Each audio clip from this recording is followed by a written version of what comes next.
How did Roman social class affect their at-home clothing?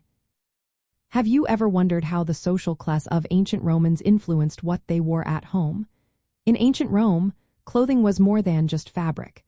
It was a reflection of one's status. The social hierarchy was made up of various classes, including patricians, equestrians, plebeians, freedmen, and slaves.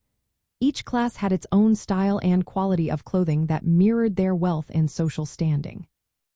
Patricians, the upper class, wore garments made from luxurious materials. They often chose high-quality wool, linen, and even silk imported from far-off lands. At home, their clothing was not just about comfort but also about showcasing their wealth. Patrician men typically wore a tunica, a simple garment, but they might choose softer fabrics for lounging.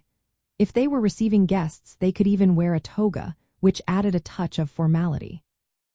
Women in the patrician class wore stolas, long dresses that indicated their status.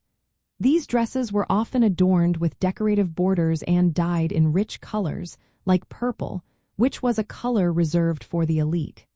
Their at-home attire was designed to impress, even in the privacy of their homes. Moving down the social ladder, equestrians and wealthy plebeians also wore tunics and stolas, but their clothing was less extravagant. They opted for simpler styles made from more affordable fabrics. The plebeians, who made up the working and lower middle classes, wore basic tunics crafted from coarse wool or linen. Their clothing was practical, designed for daily chores and labor, and lacked the decorative features seen in the upper classes.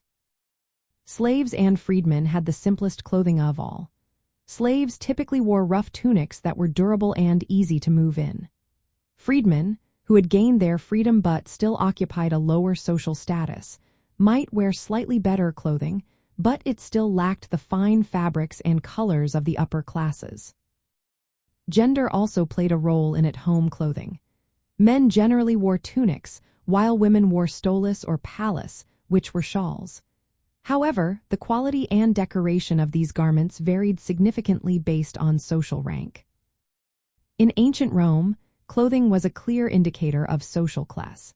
The elite wore finer, more colorful garments, while the lower classes opted for simpler, practical attire. This distinction in clothing not only reflected individual status but also reinforced the social structures of Roman society.